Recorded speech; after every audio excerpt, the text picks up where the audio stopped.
First this morning, the latest on Sydney's train meltdown. Commuters right now caught in the middle of a fight between the state government and the rail union, Lizzie. They are hundreds of services are again at risk of being cancelled today with no sign of a resolution being reached. Let's go live to 9 Sydney reporter Helene Lambetsos, who is at Central Station for us this morning. Helene, what's in store for the rail network today? Good morning, guys. Well, so far so good here at Central Station, but there's absolutely no reason to believe that today will run any smoother than it did yesterday. And that's because that advice from the union to workers to simply just not show up for their shift remains in place, and that was really at the core of what caused that meltdown yesterday. We saw well over 1,000 services delayed or cancelled after hundreds of workers didn't show up. More than 90% of the morning commute services were cut, and that left commuters waiting for hours on packed platforms for trains that on many occasions now simply just didn't come. The union and the state government, they're both accusing one another of not negotiating in good faith, causing those talks to break down. But guys, really at the end of the day, the people bearing the brunt of this back and forth are Sydney commuters, and they tell us they're simply not happy about it. Waiting, then they said after 1 hour the train is coming. I can't go to the job because of the train. And this is really frustrating. They're dragging everyone else into a fight that we don't want. It's a bit how you going. Sydney Trains and the union will meet once again later this morning at the Fair Work Commission. The hope is that there will be some sort of temporary resolution in place to make sure that when people go back to work on Monday, the trains are running. Lizzie? Fingers crossed. Helene Lambetsos there, thank you.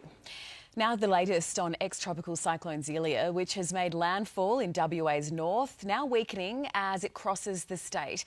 Let's go live to 9, Sarah Smith, who is in Port Hedland in the Pilbara region. Sarah, what's it like where you are this morning? Good morning, Lizzie. Well, residents here in Port Hedland are feeling very relieved that it wasn't a direct hit to their town. Cyclone Zelia crossing the coast about midday yesterday as a Category 4, changing tack at the last minute and crossing the coast about an hour's drive from here near a cattle station. Here in Port Hedland, we're now out of an emergency warning, meaning we are allowed to go out and about. And just taking a look around this morning, we've seen a number of roads flooded and massive trees all over town uprooted, coming down on businesses, homes, and a number of fences have been destroyed in the area. But Lizzie, we're being warned that the threat isn't over yet. Some areas in the region have received more than 500 millimetres over the last couple of days, so we are expecting extensive flooding. But no doubt we'll know a little bit more this morning as the sun rises. Lizzie? Sarah Smith there, thank you. A man has been airlifted to hospital after a suspected stabbing in Warragul, southeast of Melbourne.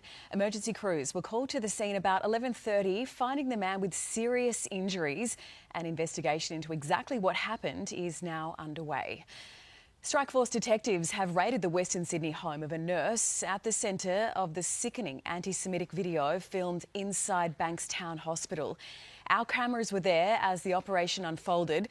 Police officers seen carrying bags of evidence just hours after Ahmad Rashad Nadir was admitted to hospital. At the centre of the investigation, newly released unedited video of the exchange. Who elected Hamas? It's Palestine's country, not your country, you piece how of are you? What's your name? No, none of you. We're talking politely here. We're talking politely here. One day, your time will come and you will die the most horrible You death sprayed you hate. remember. Police are this morning still working to determine whether any charges can be laid. Thousands of police union members have held a vote of no confidence in the leadership of Victoria's top cop. 9 Melbourne reporter Isabel Quinlan is at Victoria Police Headquarters this morning. Izzy, what happens from here? Well, Lizzie, we are expected to get a few more details later today, but there are reports this morning that the Chief Commissioner, Shane Patton, was informed last night that his contract, which is up for renewal, will not be extended. And that's following the overwhelming number of members, 87%, who say that they have lost faith in his leadership. And this is due to a number of factors. Members say that morale is extremely low. They're frustrated over the number of police vacancies and that lengthy pay dispute. Now, Shane Patton released a statement yesterday following that vote saying that he was disappointed on a personal front in the result, but says that he is committed to the job. Here's some more from the Chief Commissioner. It's disappointing. Is it going to impact on the way I go about doing things? No. I'm going to continue to lead the organisation and deliver the best outcomes, A, for the community and B, for the members. Following the news this morning, Liz, it is unclear whether Shane Patton will continue out his contract or whether he'll resign ahead of time. Isabel Quinlan there. There are concerns this morning for Pope Francis, who has been admitted to hospital overnight with a respiratory tract infection. It's the latest in a string of health concerns for the 88-year-old. 9 Europe correspondent Jessica Millward has the latest. Well, the Vatican has confirmed this news that Pope Francis has been admitted to the Agostino Gemelli Polyclinic for, quote, necessary diagnostic tests and treatment for ongoing bronchitis. It's been reported the decision was made because he was suffering difficulties breathing in a meeting. The 88-year-old was diagnosed last Thursday, and 2 days ago, during his weekly general audience, he told the crowds he couldn't do the reading himself due to his illness and had an aide do it for him. It's unclear how long the pontiff will stay in hospital, but he has cancelled a number of engagements set down for the next 3 days. The Pope is known to suffer from acute bronchitis in winter after having part of one lung removed as a child. He's had 2 falls in as many months, leaving him with arm and chin injuries. His schedule in the coming months is quite busy, with this year's Catholic Jubilee, including an upcoming visit from King Charles in April. Jess Millwood there.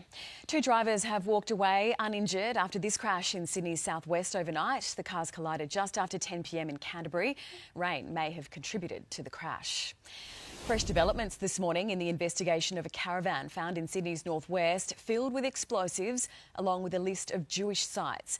9's The Sydney Morning Herald revealing the incident may have links to organised crime, with crime figures reported to have offered to reveal plans about the caravan weeks before its discovery by police.